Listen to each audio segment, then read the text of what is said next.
Dieu Tout-Puissant est à la tête de cette nation. Notre ambition audacieuse devrait être de revendiquer Washington DC pour le Christ et d'en faire des disciples afin de marcher à nouveau dans les voies de Dieu. C'est un extrait que nous avons vu dans la deuxième partie de cette série et j'espère que vous les regardez dans l'ordre. Quoi qu'il en soit, en bref, cet extrait en dit long. Je veux que vous jetiez un œil au titre de la vidéo. Je veux dire, regardez-la vraiment et assimilez-la, car il y a tellement de choses que nous devons décortiquer afin de comprendre le passé, le présent et l'avenir de la loi du dimanche. La vidéo, comme vous pouvez le voir, s'intitule Make Washington DC Christian Again, et elle parle du désir de ces chrétiens d'organiser un coup d'État au sein du gouvernement. Mais ce coup d'État n'est pas comme les coups d'État militaires que nous avons vus se produire dans le monde entier. Ce n'est pas un coup d'État qui a lieu au niveau physique, mais plutôt un coup d'État qui, selon eux, commence dans le domaine spirituel et se poursuit ensuite dans la société. Contrairement au coup d'État que nous avons vu, où des gens tentent de renverser un gouvernement au nom d'un dirigeant mondial, leur coup d'État est mené au nom du Seigneur. Ils pensent que c'est le pays de Dieu et que personne ne va le leur prendre. Écoutez, c'est la nation de Dieu et personne ne va la lui prendre. C'est vrai. Dieu Tout-Puissant est à la tête de cette nation. Ils pensent qu'ils ont pour mandat de faire avancer la volonté de Dieu par le biais du gouvernement. Ils pensent qu'ils ont un mandat ou, oserais-je dire, un mandat de 7 montagnes. Et le message était qu'il y a 7 créateurs de culture ou 7 royaumes mondiaux et que celui qui pourrait prendre ces royaumes pourrait prendre la moisson des nations. Cette illustration est la façon dont je vois les choses. Je le vois de cette façon. Je vois ces 7 créateurs de culture comme la montagne de la religion, métaphore de quelque chose que vous devez prendre ou gravir. Ensuite, nous avons l'éducation, nous pourrions dire la famille. Elles ne sont pas classées par ordre d'importance particulier. Elles représentent toutes les forces qui façonnent les sociétés et les nations. Le gouvernement, les médias, l'art, qui est la montagne du divertissement, et les affaires, qui sont également le domaine de l'économie. Ces 7 domaines d'influence sont très puissants. Si puissants en fait que celui qui occupe le sommet de ces montagnes peut littéralement façonner le programme qui forme les nations. Ils pensent qu'ils ont pour mandat de conquérir chaque facette de la société afin que Dieu puisse régner sur cette terre. En d'autres termes, ils veulent aider Dieu afin qu'il puisse être le dirigeant. Comme nous l'avons vu dans le dernier épisode, cet état d'esprit se développe depuis plus d'1 siècle. Et aujourd'hui, nous allons découvrir comment il a commencé et où il nous mène. Et il a commencé bien plus tôt que lorsque les observateurs du sabbat ont été arrêtés pour avoir travaillé le dimanche.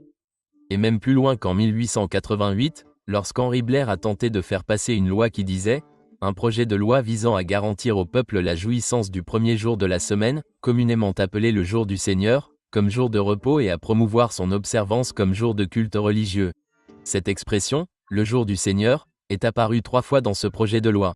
Et la question se pose, pourquoi est-ce là ? Pourquoi aurait-il besoin de mettre cela dans un document traitant simplement du fait d'accorder aux gens un jour de repos le dimanche ? La réponse à cette question est simple, et c'est la même raison pour laquelle le document du projet 2025 stipulait que le jour de repos du sabbat serait, et je cite, le dimanche par défaut. Maintenant, voici une autre question. Pourquoi serait-il le dimanche par défaut ? Qui peut le déterminer ? Il est clair qu'il se passe quelque chose de plus profond ici que le simple dimanche. Comme nous l'avons vu dans l'épisode précédent, le fondement de tout cela repose sur une idée. Et cette idée est que Dieu est souverain et que, parce qu'il est souverain, et je vais inventer un mot ici, de nombreux chrétiens pensent qu'ils devraient contribuer à sa souveraineté en prenant le contrôle du gouvernement. Mais pour vraiment comprendre où cette poussée en faveur d'une législation sur le dimanche a commencé, nous devons remonter bien plus loin que 1888. Au moment où le repos religieux a été intégré pour la première fois au droit civil. Revenons avec moi plus loin dans le temps, au IVe siècle. C'était une période de trouble dans la société. Tout comme les prophéties de Daniel 2, 78 et 11 l'avaient prédit, le 4e royaume connu sous le nom d'Empire romain, ou comme certains aiment l'appeler, l'Empire romain païen, était en grave déclin. Les empereurs essayaient de maintenir la cohésion de la société, ce qui impliquait notamment de mettre tout le monde sur la même longueur d'onde en ce qui concerne le culte des dieux. Et je parle des dieux païens. En conséquence, les chrétiens étaient pris pour cible. Et comme prédit dans les prophéties contenues dans Apocalypse 2, une persécution brutale de 10 ans avait éclaté. L'empereur Dioclétien avait institué une nouvelle persécution dans un cycle de persécution qui avait eu lieu par intermittence pendant plus de 300 ans et les chrétiens commençaient à se lasser d'être le fléau de la société. Beaucoup abandonnaient leur foi, puis quelque chose s'est produit et, comme Maria Carey l'a dit dans l'une de ses chansons les plus célèbres pour eux, un héros est arrivé et il s'appelait Constantin. Très vite, Constantin allait connaître une soi-disant conversion et commencer à conquérir sous l'emblème de la croix et au nom du Seigneur. Son ascension au pouvoir allait mettre fin à la persécution des chrétiens et à la situation de citoyens de seconde zone dans laquelle ils se trouvaient. C'est alors que le christianisme allait commencer son ascension pour remplacer les religions païennes et devenir la religion officielle de l'Empire romain. En l'espace d'une décennie ou deux, un événement crucial allait se produire et remodeler l'Empire romain. Et les répercussions de ce qui s'est passé se font encore sentir aujourd'hui. Constantin allait adopter la toute première loi du dimanche de l'histoire. Et comme vous le savez certainement, ce ne serait pas la dernière. Le fait est que de nombreux observateurs du sabbat, y compris de nombreux adventistes du 7e jour, ont toujours pensé que cette décision était une modification du sabbat par Constantin. Et bien qu'il y ait une part de vérité dans cette déclaration, ce n'est pas toute l'histoire. Constantin n'a pas changé le sabbat lui-même, mais il a plutôt légiféré un jour de repos parce qu'il a vu que de nombreux chrétiens prenaient déjà le dimanche comme jour de repos en violation du 4e commandement, pourrais-je ajouter. Ce que Constantin a fait était similaire à ce que nous trouvons dans le document du projet 2025. Ce qu'il a fait était similaire à ce que Wilbur Craft a essayé de faire et à ce que le pape Léon Ier XIII a essayé de faire. Essentiellement, Constantin avait fait passer une loi du travail qui avait manifestement des liens religieux, et vous pouvez la lire par vous-même. La loi de Constantin appelait à la cessation du travail, vous savez, comme le commandement du sabbat. Et il a déclaré que tous les juges, les cantons et toutes les professions commerciales se reposent le jour vénérable du soleil. C'était quelque chose de nouveau à cette époque. Un jour de repos pour les païens comme pour les chrétiens. Un jour pour une certaine communauté. Un jour qui pourrait peut-être unir la société et par extension l'empire. Un jour qui pourrait peut-être rendre à Rome sa grandeur. Indice, et je ne suis pas le seul à croire à cet indice. Regardez cet extrait vidéo qui parle de faire du dimanche un jour de repos en Europe. Et soyez attentifs à ce que cette femme a à dire. Dans notre monde trépidant, rempli de délais, de responsabilités, de réunions et du bus technologique constant, il est facile d'oublier ce qui est important dans la vie et l'importance de faire une pause collective.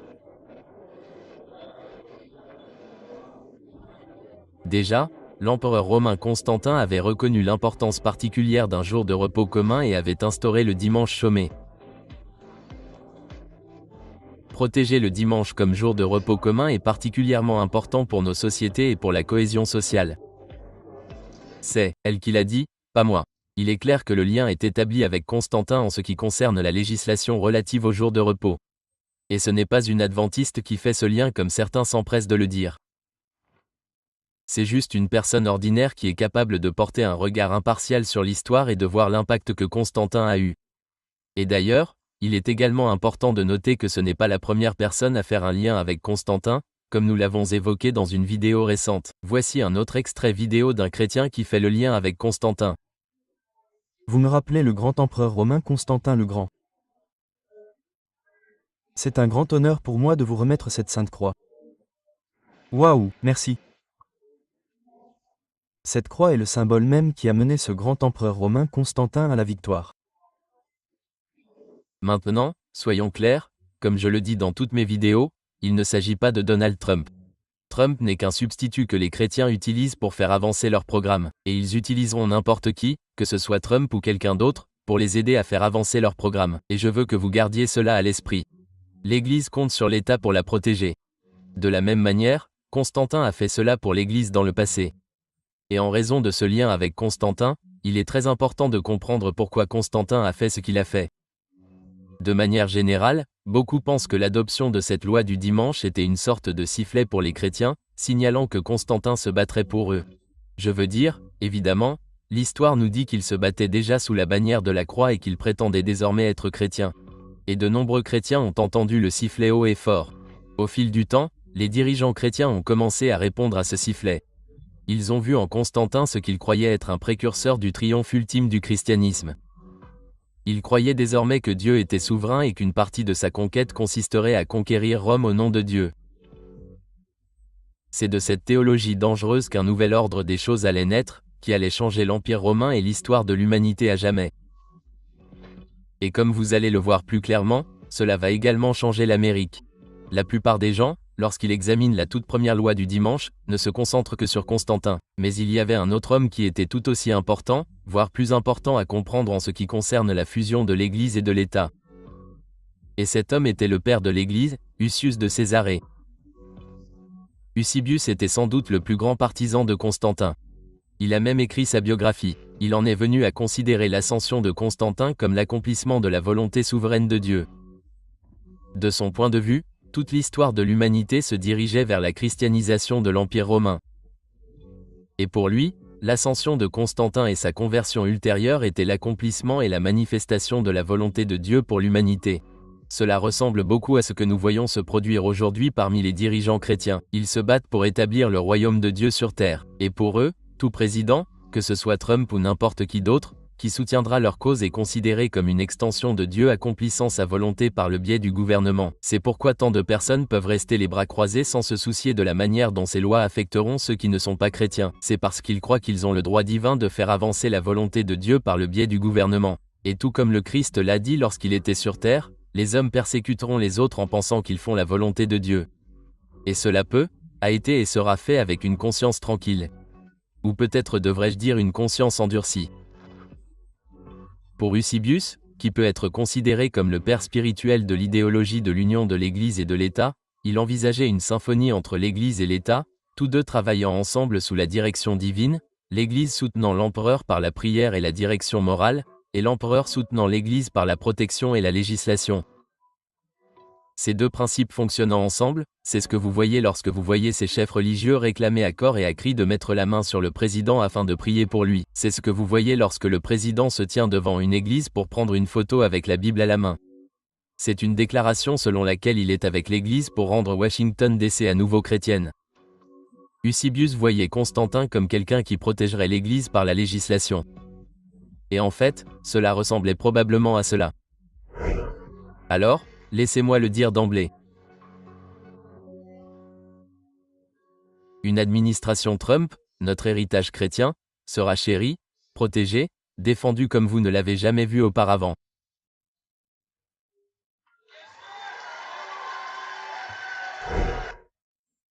Les lois du travail promues par Constantin et la théologie qu'il a promue se sont combinées pour créer une étincelle dans l'Empire romain qui allait finalement conduire à l'union de l'Église et de l'État.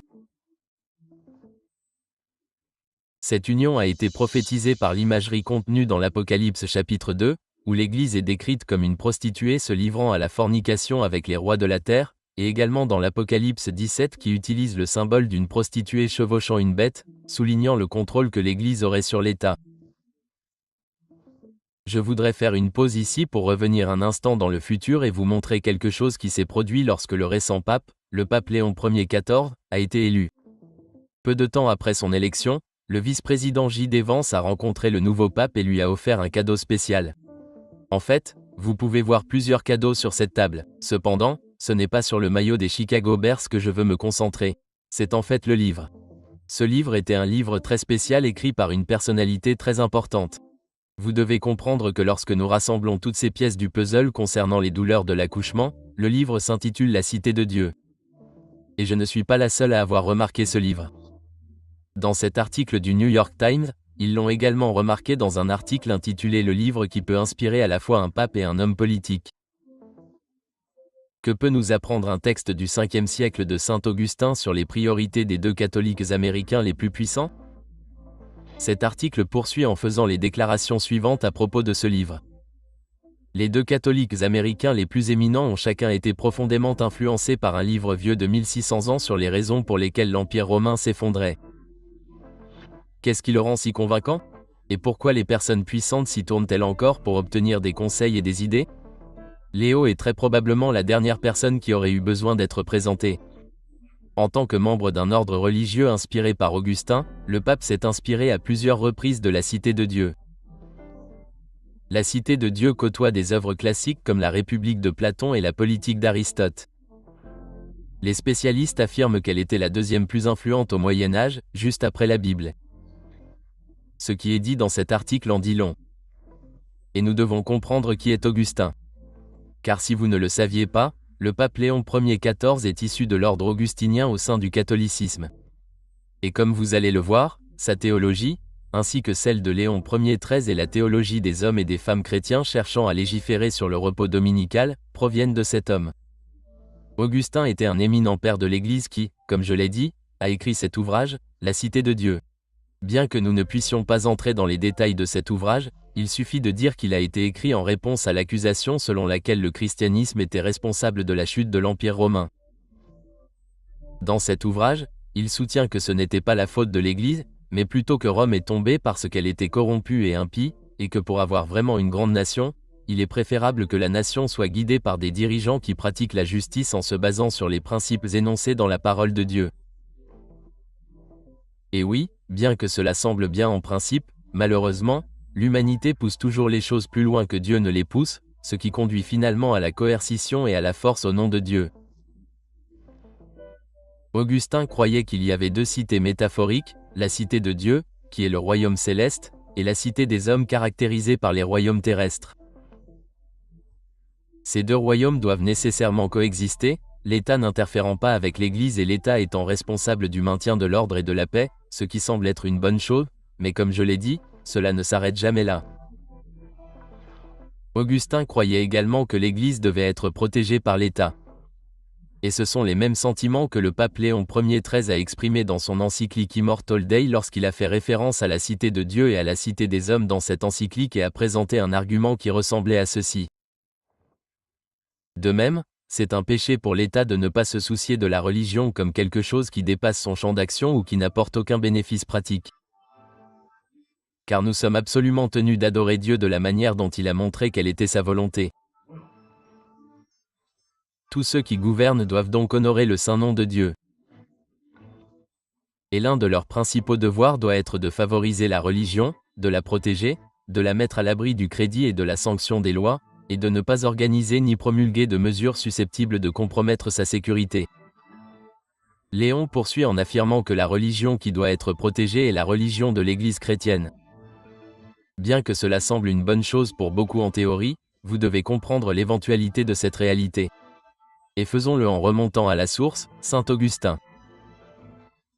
Finalement, Augustin a pris une position qui a jeté les bases de cette idée d'utiliser l'État pour influencer l'adhésion des chrétiens et, par extension, la foi chrétienne. Dans l'une de ses lettres traitant d'un groupe de chrétiens qui se rebellaient contre l'Église traditionnelle à son époque, il avait ceci à dire. Il est certainement préférable que les hommes soient amenés à adorer Dieu par l'enseignement que par la peur du châtiment ou de la douleur.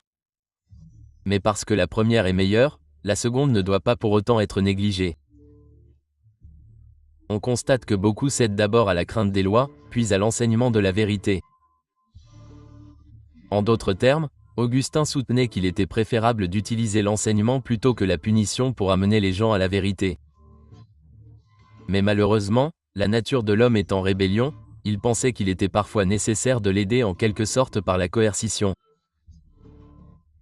Car après tout, selon lui, il est préférable d'utiliser l'État pour un peu de coercition si cela signifie que l'on peut sauver l'âme de l'homme. Et c'est là que le problème survient. C'est là que les idées d'Augustin et d'Eusebius entrent dans un nouveau domaine dont Paul a parlé dans 2 Thessaloniciens lorsqu'il a dit « Que personne ne vous séduise d'aucune manière ». Car il faut que l'apostasie soit arrivée auparavant, et qu'on ait vu paraître l'homme du péché, le fils de la prédation, l'adversaire qui s'élève au-dessus de tout ce qu'on appelle Dieu ou de ce qu'on adore, jusqu'à s'asseoir comme Dieu dans le temple de Dieu, se proclamant lui-même Dieu. Paul l'avait compris, car il connaissait le chapitre 7 de Daniel, selon lequel une puissance émergerait, qui penserait changer les temps et les lois en changeant le sabbat, entre autres choses, et que cette puissance contraindrait et persécuterait ceux qui ne suivraient pas. Lorsqu'un homme prétend se mettre à la place de Dieu pour utiliser des tactiques coercitives et utiliser le gouvernement pour amener les gens à honorer le soi-disant jour du Seigneur, il le fait en contradiction directe avec le caractère de Dieu. Le fait est que Dieu ne dirige plus une théocratie, mais que les hommes tentent désespérément de traiter le gouvernement comme s'il s'agissait d'une théocratie. Cela commence toujours par de bonnes intentions, mais cela déraille toujours. Et c'était également le cas au début du christianisme. Au début, Augustin privilégiait la persuasion pour toucher le cœur des gens. Cependant, lorsqu'il a finalement constaté une certaine rébellion au sein de l'Église, qu'il a constaté la pression exercée par l'État et que la menace de sanctions légales en poussait certains à se conformer, il a changé d'avis et s'est dit prêt à envisager la coercition si cela pouvait ramener les gens à un stade où ils croiraient à la vérité. Après 1600 ans, absolument rien n'a changé. Les chrétiens sont toujours influencés par cette théologie qui a façonné les relations entre l'Église et l'État pendant l'âge des ténèbres. Aujourd'hui, les gens, y compris les politiciens, demandent de plus en plus à l'Église de contrôler l'État. Vous savez, comme ça, ce que je veux que vous compreniez, c'est que ce que nous voyons se produire aujourd'hui dans la société, et ce que nous avons vu se produire à la fin des années 1800 est bien plus profond qu'une simple loi du dimanche. Nous devons avoir une vision plus profonde et plus large de l'œuvre à laquelle nous devons participer. Avant la marque de la bête vient l'image de la bête. Et l'image de la bête est enracinée dans ces théologies qui voient les chrétiens se tourner vers l'État pour obtenir de l'aide, une protection et une correction. Avant que la papauté ne devienne la papauté, ce sont ces idées et ces concepts qui ont lentement pris forme pour amener l'Église qui avait été persécutée à devenir le persécuteur. Et pour savoir ce qui va se passer dans le futur, nous devons simplement regarder vers le passé et comprendre que cette théologie est à la base du développement du soi-disant Saint-Empire romain germanique qui a contrôlé les consciences des hommes pendant des centaines d'années. L'image se formera exactement de la même manière. C'est pourquoi nous avons besoin de plus d'hommes et de femmes qui voient les dangers des connotations et des sous-entendus religieux qui s'insinuent dans la volonté de rendre Washington DC à nouveau chrétienne. Dans le livre La tragédie des siècles, ce lien est clairement établi dans la déclaration suivante. Lorsque l'Église primitive s'est corrompue en s'éloignant de la simplicité de l'Évangile et en acceptant les droits et les coutumes païens, elle a perdu l'esprit et la puissance de Dieu. Et afin de contrôler les consciences du peuple, elle a recherché le pouvoir du pouvoir séculier. Le résultat fut la papauté, une Église qui contrôlait le pouvoir de l'État et l'utilisait à ses propres fins, en particulier pour punir l'hérésie. Pour que les États-Unis forment une image de la bête, le pouvoir religieux doit contrôler le gouvernement civil de telle sorte que l'autorité de l'État soit également utilisée par l'Église pour atteindre ses propres fins. C'est le modèle de la loi du dimanche. C'est ainsi que les douleurs de l'enfantement reviendront. Tout comme Constantin a cherché à unifier un empire en ruine par un jour de repos commun, les dirigeants politiques et religieux d'aujourd'hui se tournent à nouveau vers le dimanche. Pas seulement comme une tradition, pas seulement comme un jour de repos, mais comme un outil pour façonner la société. Tout comme Hussius, Augustin et le pape Léon Ier XIII, de nombreux dirigeants chrétiens croient aujourd'hui de tout cœur que ce qu'ils font est le mieux pour la société. Bien que les intentions puissent être nobles, les résultats seront loin d'être nobles. Et c'est pourquoi nous devons avoir ces discussions. Alors que nous terminons aujourd'hui, je tiens à préciser qu'aucune de ces personnes qui observent le dimanche et font pression pour qu'il ait lieu n'a ce que la Bible décrit comme la marque de la bête. Cependant, ils entrent désormais en territoire dangereux en essayant d'ajouter une dimension religieuse à leur législation. Ce mouvement finira par dérailler. Et lorsque ce sera le cas, cette acceptation de la force et de la coercition concernant le caractère sacré du dimanche se transformera en hommes et femmes recevant la marque de la bête. Je prie pour que vous compreniez qu'il ne s'agit pas seulement d'une journée. Il s'agit de savoir qui est fondamentalement Dieu et de la manière dont il traite l'humanité par la grâce offerte par la foi, par opposition au contrôle offert par la force et la coercition. Pour conclure aujourd'hui, je voudrais vous laisser avec cette citation du livre Jésus-Christ, car elle dit tout. Mais aujourd'hui, dans le monde religieux, il y a des multitudes qui, comme ils le croient, œuvrent à l'établissement du royaume du Christ en tant que royaume terrestre et temporel. Ils désirent faire de notre Seigneur le souverain des royaumes de ce monde, le souverain dans ses tribunaux et ses camps, ses salles législatives, ses palais et ses places de marché. Ils s'attendent à ce qu'il règne par des lois appliquées par l'autorité humaine. Puisque le Christ n'est plus là en personne, ils entreprendront eux-mêmes d'agir à sa place pour exécuter les lois de son royaume.